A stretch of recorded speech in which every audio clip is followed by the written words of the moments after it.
வீரயுக நாயகன் வேல்பாரி பகுதி 36. தேவாங்கை கொண்டு வருதலுக்கான பேச்சுகள் அனைத்தும் பரம்பின் மீது படையெடுப்பதை பற்றிய பேச்சாகவே முடிகின்றன. அதுவன்றி வேறு வழிகளை பற்றி அக்கறையோடு விவாதித்தனர் முசுகுந்தரும் சூழ்கடல் முதுவனும். அதே கருத்துத்தான் திசைவேழருக்கும். ஆனால் இவர்களால் மாற்று வழியை சொல்ல முடியவில்லை. எனவே எல்லா உரையாடல்களும் இயல்பாக கருங்கைவாணனிடம் போய் முடிந்தன.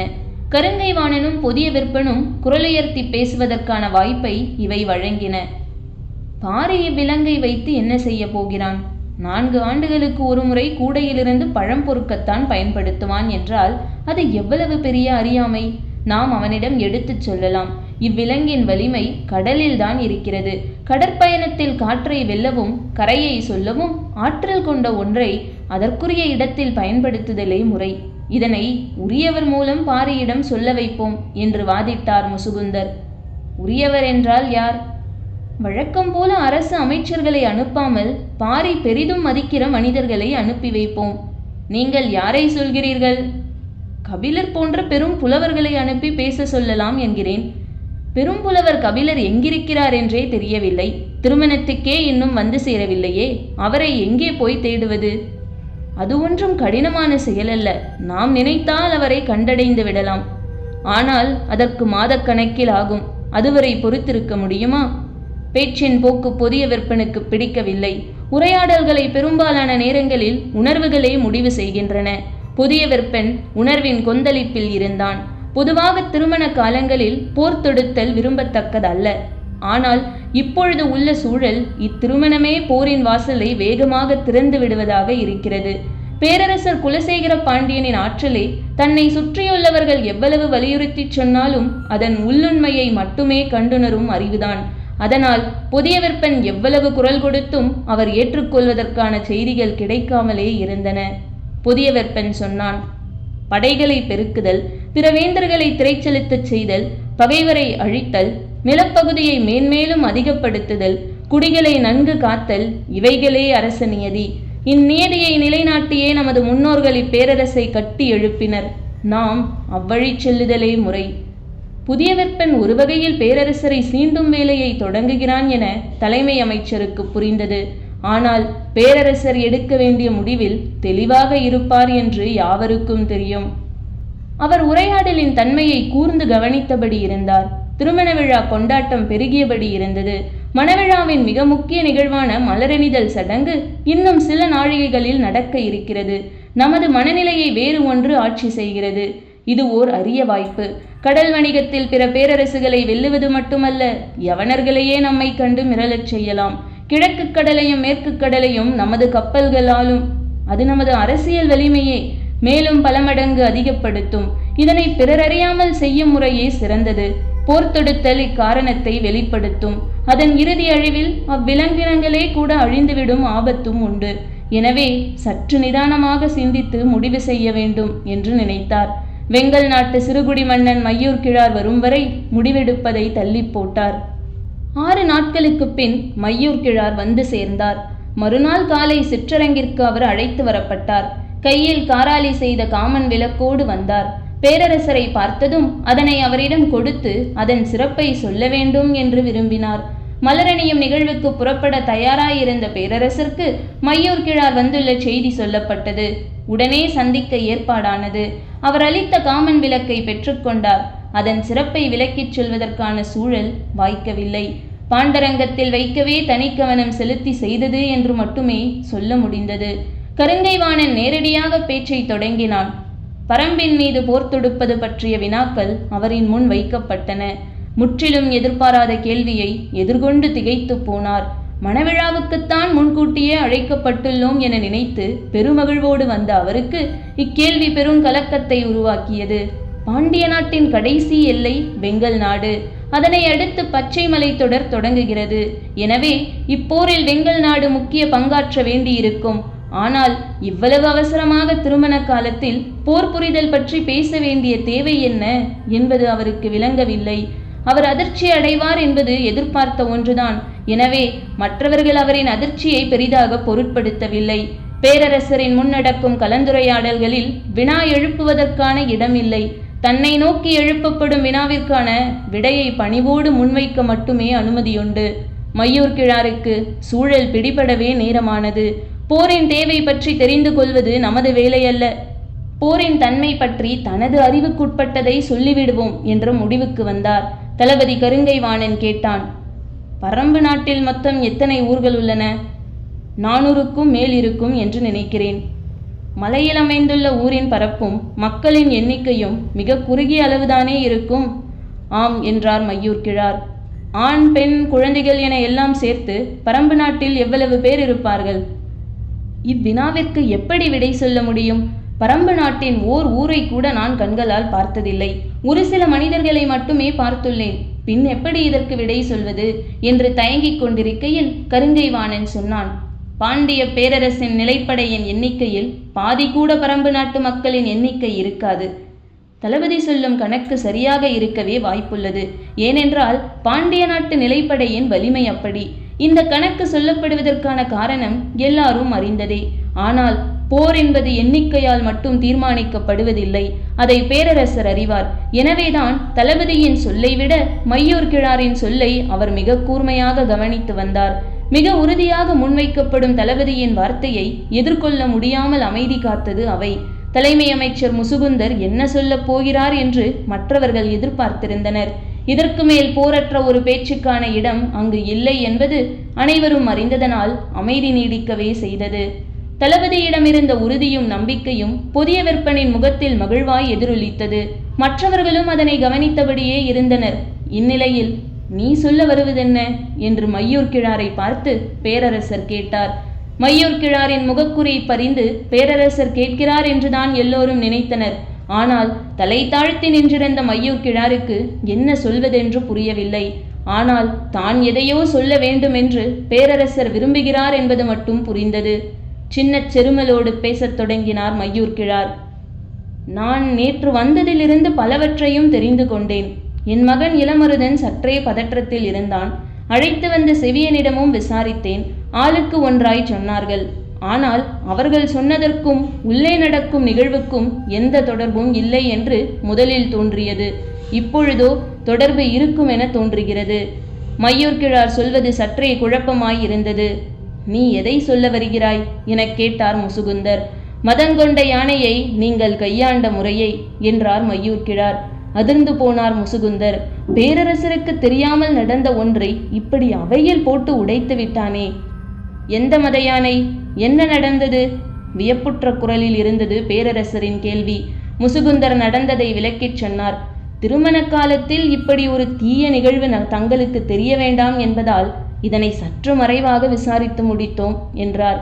எனக்கு தெரியாது என்று எப்படி நீ நம்பினாய் எனக் கேட்டார் பேரரசர். பேரரசருக்கு தெரியாமல் இருக்க வாய்ப்பில்லை என்பதை நான் அறிவேன். ஆனால் இது ஒற்றர்களின் மூலம் மெல்லிய குரலில் உங்கள் காதுகளில் பட்டும் படாமலும் விழ வேண்டிய செய்தி என்று நான் நினைத்தேன். அதனால் தான் நான் உங்களிடம் தெரிவிக்கவில்லை. முசுகுந்தரின் விடை பேரரசருக்கும் அவருக்கும் இருந்த ஆழ்ந்த புரிதலை வெளிப்படுத்தியது. மற்றவர்கள் வியப்படைந்தனர். இதனை நினைவுபடுத்தியதன் மூலம் மையூர் கிழார் சொல்ல வரும் செய்தி என்ன என்பதுதான் முசுகுந்தருக்கு பிடிபடாமல் இருந்தது. மையூர் கிழார் கேட்டார். எத்தனை வீரர்கள் கொண்டு அந்த மத யானையை மறிக்கச் செய்தீர்கள்? வீரர்கள் எண்ணற்றோர் முன்னும் பின்னுமாக ஆயுதங்களோடு சென்றனர். ஆனால் யாராலும் நெருங்க முடியவில்லை. அல்லங்கீரன் யானைகளின் குணங்களை கண்டறிவதில் தேர்ந்தவன். அவன்தான் இதற்கெனவே பயிற்சி பெற்ற 4 யானைகளை கொண்டு மோதி அதனை வீழ்த்தினான் என்றார் முசுகுந்தர். பேரரசரின் காதுகளுக்கு எது போகக்கூடாது என நினைத்தோமோ அந்த செய்தியை தானே சொல்ல வேண்டியதாகிவிட்டதே என்று மனம் கூசினார். யானையை குத்தி கொல்வதென்பது கொடும் நிகழ்வு. அது மணவிழா காலத்தில் நடந்ததென்பது பெரும் இக்கட்டை ஏற்படுத்தக்கூடியது. ஆனால் முசுகுந்தர் அந்நிகழ்வை விலக்கிக் கொண்டிருந்த இந்த கணத்தில் எல்லோரின் எண்ணமும் இதனை விட கொடும் செயல் அரங்கேறும் போரின் மீதுதான் இருந்ததே தவிர மணவிழாவின் மீது இல்லை. மையூர் கிழார் சொன்னார். எங்களின் வெங்கல் நாட்டில் நடந்த நிகழ்வொன்று. அப்பொழுது நான் இளைஞனாக இருந்தேன். எனது தந்தைதான் ஆட்சி நடத்தினார். நாட்டின் தலைநகர் இப்பொழுது இருக்கும் இடத்தில் கிடையாது. பச்சைமலையின் அடிவாரத்தில் இருந்தது. ஓர் அதிகாலையில் அரண்மனையின் பக்கத்தில் இருந்த சித்தூரிலிருந்து பெரும் கூச்சல் கேட்டது. என்ன என்று பார்க்க போன வீரர்கள் பதறியடித்து ஓடி வந்தனர். மத யானை ஒன்று ஊருக்குள் புகுந்து விட்டது. கட்டடங்களை முட்டிச்சாய்க்கவும் மரங்களை பிடுங்கி எறியுமாக இருக்கிறது என்றனர். தந்தை உடனே வீரர்களை அழைத்து கொண்டு அவ்விடம் சென்றார். நானும் உடன் சென்றேன். என் வாழ்வில் மறக்க முடியாத நாளது. அந்த யானையின் உயரமும் ஆவேசமும் இன்னும் என் மனக்கண்ணை விட்டு அகலவில்லை. அவ்வளவு ஆத்திரம் கொண்ட யானையை இன்று வரை நான் பார்த்ததில்லை. மத யானை முட்டி மரம் சாய்வதைத்தான் நான் கேள்விப்பட்டுள்ளேன். ஆனால் முட்டிய வேகத்தில் பெரும் மரங்கள் கூட நொறுங்கிச் சரிந்ததை அன்றுதான் பார்த்தேன். துதிக்கையில் மண்ணள்ளி வீசிக்கொண்டு அது திடுதிடுவென வந்த வேகம் இன்னும் எனக்குள் பேரச்சத்தை உண்டு பண்ணுகிறது. பெரும் பெரும் ஈட்டிகளோடும் வில்லம்புகளோடும் வீரர்களை துணிந்து முன்னகரச் சொன்னார் தந்தை. ஓசை எழுப்பும் மத்தளங்கள் இசைக்கப்பட்டன. ஆனால் அவ்யானை எதையும் பொருட்படுத்தவில்லை. வீரர்களின் ஆயுதங்கள் காற்றெங்கும் பறந்து கொண்டிருந்தன. ஒரு கட்டத்தில் இனி இந்த ஊரை காப்பாற்ற முடியாது என்று முடிவு செய்து எல்லோரும் அவ்விடம் விட்டு அகலுமாறு உத்தரவிட்டார். இவ்வுத்தரவுக்காக காத்திருந்த வீரர்கள் குதிரையை தாண்டி முன்னால் ஓடினர். எல்லோரும் அரண்மனைக்கு வந்த பின்புதான் சிந்தித்தோம், அந்த மத யானை இங்கு வந்தால் என்ன செய்வது? அரண்மனை கோட்டை திடமானதுதான். ஆனால் யானை முட்டலில் நொறுங்கிய மரத்தின் உறுதி இதற்கு இருக்காது. எனவே எப்பாடுபட்டாவது அதனை நெருங்க விடாமல் தடுக்க வேண்டும் என முடிவு செய்து முழு வீரர்களையும் அணிவகுக்கச் செய்த ஆயத்த நிலையில் இருந்தார் தந்தை. சித்தூரை சூறையாடிவிட்டு அது எங்களை நோக்கி வரத் தொடங்கியது. வீரர்களின் கால்நடுக்கத்தில் தரையே ஆடியது என்றுதான் சொல்ல வேண்டும். அது மனித ஓசை கேட்டு வெறியேறியபடி எங்கள் திசை நோக்கி திரும்பியது. இந்த காட்சியை பச்சைமலை குன்றின் மேல் இருந்த பெண்ணொருத்தி பார்த்து கொண்டே இருந்திருக்கிறாள். அவள் பரம்பு நாட்டுக்காரி. சித்தூரை சூறையாடிய யானை அடுத்துள்ள பெரிய ஊரினை நோக்கி நடக்கத் தொடங்கியதும் அவளுக்கு கவலை அதிகமாகியுள்ளது. ஏனென்றால் இங்கு மக்கள் கூட்டம் அதிகம், இழப்பு அதிகமாகிவிடும் என்று முடிவு செய்து அவள் வேக வேகமாக குன்றினை விட்டு கீழிறங்கி இருக்கிறாள். எங்களின் கண்களுக்கு எதிரே நிலம் நடுங்க பிளிரியபடி யானை வந்து கொண்டிருந்தது. நாங்கள் உருவாக்கிய தடுப்புகள் காற்றில் பறந்து கொண்டிருந்தன. எத்தனை வீரர்கள் தூக்கி வீசப்பட்டார்கள் என்று தெரியவில்லை. ஆனால் அவையெல்லாம் அதனுடைய போக்கினை மறிக்க எந்த தடையையும் ஏற்படுத்தவில்லை. மத யானை ஓரிடத்திலிருந்து நகரும் போது 4 திசையிலும் சம அளவிலான அழிவினை ஏற்படுத்தியபடியே நகரக்கூடியது. வீடுகள் இடிந்து சரிந்து நொறுங்கிக் கொண்டிருந்தன. ஒரு கட்டத்திற்கு பின் நாய்கள் குறைப்புலியை முழுமுற்றாக நிறுத்தின. அதன்பின் எங்களின் அச்சம் பல மடங்கு அதிகமானது. நாங்கள் அரண்மனைக்குள் நுழைந்து கோட்டை கதவினை தாழிட்டோம். அதன் வேகத்துக்கு ஈடு கொடுக்கக்கூடிய வலிமை இங்குள்ள எந்த கட்டுமானத்துக்கும் இல்லை என்பதை எல்லோரும் உணர்ந்தோம். ஆனாலும் அரண்மனைக்குள் அண்டுவதை தவிர வேறு வழியில்லை. நான் கோட்டையின் மேலேறி தந்தையின் அருகில் நின்று பார்த்தேன். செம்மண் குலைத்து கட்டப்பட்ட கோட்டை சுவர் அதன் கண்களை உறுத்துவதாக இருந்திருக்க வேண்டும். அது வேகமாக கோட்டையை நோக்கி வந்து கொண்டிருந்தது. மேலிருந்து பார்த்து கொண்டிருந்தவர்களின் கூக்குரல் வானம் தொட்டது. அப்பொழுதுதான் இடப்புற மலையடிவாரத்தில் இருந்து ஒரு பெண் கோட்டையை நோக்கி வருவதை பார்த்தேன். அவள் வேக வேகமாக வந்து கொண்டிருந்தாள். மத யானை ஒன்று எதிர் திசையில் வந்து கொண்டிருக்கிறது. அதனை அறியாத பெண்ணொருத்தி வந்து கொண்டிருக்கிறாளே என்று பதறினேன். அவளோ எதனையும் பொருட்படுத்தாமல் வந்து கொண்டிருந்தாள். தனது குழந்தையை பின்புறம் முதுகோடு சேர்த்து மேல் துணியால் கட்டியிருந்ததும் தெரிந்தது. நெருங்கி வர வர மத யானையின் பிளிரல் பேரச்சம் தருவதாக இருந்தது. என்ன நடக்கப் போகிறதோ என்ற அச்சத்தால் நாங்கள் உறைந்து போயிருந்தோம். ஆனால் எவ்வித அச்ச உணர்வுமின்றி அவள் எதிரில் நடந்து வந்து கொண்டிருந்தாள். முதுகுப்புறம் இருந்த குழந்தை அழுதிருக்க வேண்டும். முன்புறம் போட்டு மார்பில் பால் குடிப்பதற்கு ஏற்ப துணியை குழந்தையோடு இருக்க கட்டினாள். ஆனாலும் அவள் நடையின் வேகம் குறைந்த பாடில்லை. அவள் கையில் ஏதோ ஒரு செடி ஒன்றை வைத்திருப்பது மட்டும் தொலைவிலிருந்து பார்க்கும் பொழுது தெரிந்தது. அவள் அரண்மனை வாசல் நோக்கி உதவி கேட்டு வருகிறாள் என்றுதான் முதலில் நினைத்தேன். அவளோ இப்பக்கம் வராமல் மத யானை வந்து கொண்டிருக்கும் திசை நோக்கி போனாள். மேலே இருந்து பார்த்து கொண்டிருந்த எங்களால் அக்காட்சியை நம்பவே முடியவில்லை. என்ன ஆனது இந்த பெண்ணுக்கு? தன்னந்தனியாக மத யானையை நோக்கி போகிறாளே என்று அஞ்சினோம். பெரும் படையையே சிதறடித்த வெறிகொண்ட அந்த யானையை நோக்கி சிறிதும் அச்சமின்றி அவள் போய்கொண்டிருந்தாள். ஏதோ நடக்கப் போகிறது என்பது மட்டும் எங்களுக்கு தெரிந்தது. நாங்கள் இமைக்காமல் பார்த்து கொண்டிருந்தோம். அவள் கைகளில் இருந்த செடியை நீட்டியபடி மத யானையை நெருங்கிக் கொண்டிருந்தாள். அவளின் வேகம் அதிகமானபடி இருந்தது. மத யானையின் வேகம் குறைவது போல் இருந்தது. நாங்கள் உற்று பார்த்து கொண்டிருந்தோம். அதன் பிறகு நடந்தவைகளை எங்கள் வாழ்நாளில் மறக்க முடியாது. அத்தனை 100 வீரர்களை வீசி எறிந்து குத்தீட்டிகளையும் வேல்கம்புகளையும் சிதறடித்து எதிரில் பட்டதையெல்லாம் முட்டித் தள்ளி மண்ணோடு மண்ணாக்கிய அந்த மதயானை மெய்ப்பனின் முன்பணியும் கிடையாடு போல அவளின் சொல் கேட்டு பணிந்தது. அந்த இலையின் வாசனையை நுகர நுகர அதன் மதம் ஒடுங்கி பின்னகரத் தொடங்கியது. அவள் தன்னந்தனியாக சிறு குச்சியை கொண்டு விரட்டுவதைப் போல யானையை விரட்டி கொண்டு மலையிலே ஏற்றிவிட்டாள். எங்களின் உயிரச்சம் கலைய நீண்ட பொழுதானது.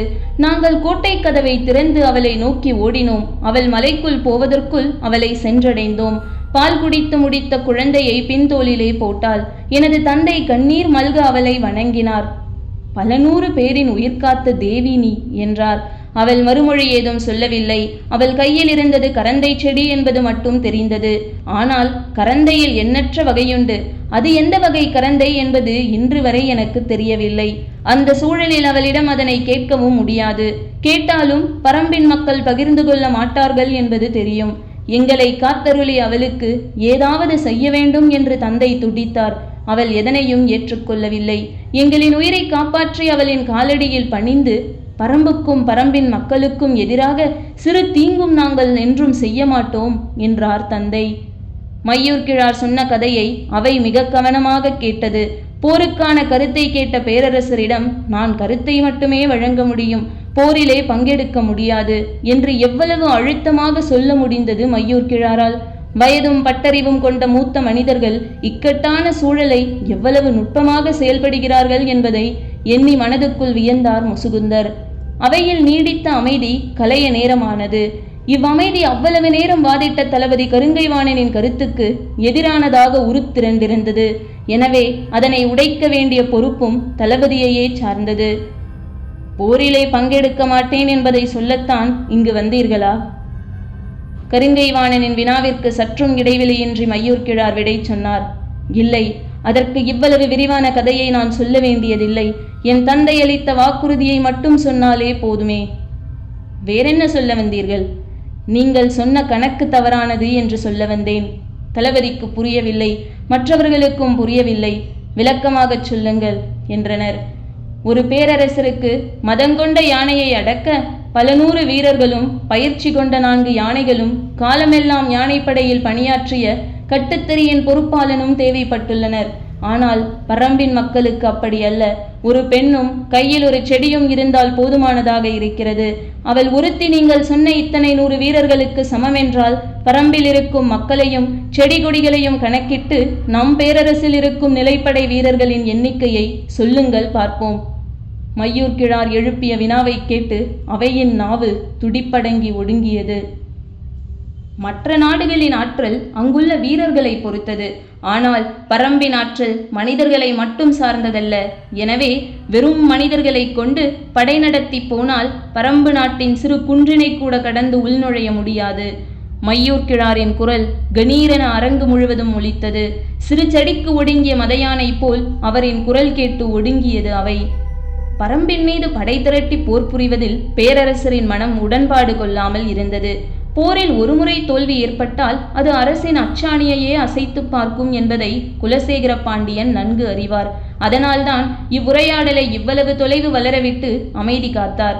அவர் எண்ணிய கருத்தே அவையிலும் நிலைநிறுத்தப்பட்ட கணத்தில் சட்டென எழுந்தார். எல்லோரும் பதறி எழுந்தனர். மலரணியும் சடங்கிற்கு பொழுதாகிவிட்டது என்று சொல்லியபடி அவை நீங்கினார். புதிய வெப்பன் அவருக்கு முன்பே போய் சடங்கில் கலந்து கொள்ள வேண்டும். இவ்வுரையாடலை இந்த தன்மையில் விட்டுவிட்டு செல்ல மனமில்லை. ஆனால் வேறு வழியே இல்லை. மனமின்றி புறப்பட்டு போனான். பொற்றுவையும் அவ்வாறே அங்கு வந்து காத்திருந்தாள். சடங்கு முடிய இரவானது. பேரரசர் தனது பள்ளியறைக்கு திரும்பும் பொழுது தளபதி உடனடியாக காண அனுமதி கேட்கிறார் என்று பணியாளன் தெரிவித்தான். வரச் சொல்லி அனுமதி கொடுத்தார் பேரரசர். நள்ளிரவு வரை அவர்கள் பேசினர். முற்றிலும் புதியதொரு திட்டத்தை தளபதி கொண்டு வந்திருந்தார். அது பேரரசருக்கு நம்பிக்கை அளிப்பதாக இருந்தது. அது பற்றி மிக விரிவாக அவர் வினாக்களை எழுப்பினார். அத்திட்டத்தை முழுமையாக கருங்கைவாணன் விளக்கினான். இதுவரை ஏற்படாத நம்பிக்கை இப்பொழுது ஏற்பட்டது. இன்றைய நாள் மிகச்சிறந்த நாள் என்று மனதில் எண்ணம் தோன்றிய கணத்தில் அத்திட்டத்துக்கான அனுமதியை வழங்கினார் பேரரசர். தேவாங்கை கொண்டு வர வழியின்றி போய்விடுமோ என்ற தவிப்பு நீங்கிய மகிழ்வோடு தனது பள்ளி அறைக்குள் நுழைந்தார் பேரரசர். அதனைவிட பல மடங்கு மகிழ்வோடு புறப்பட்டு போனான் கருங்கைவாணன்.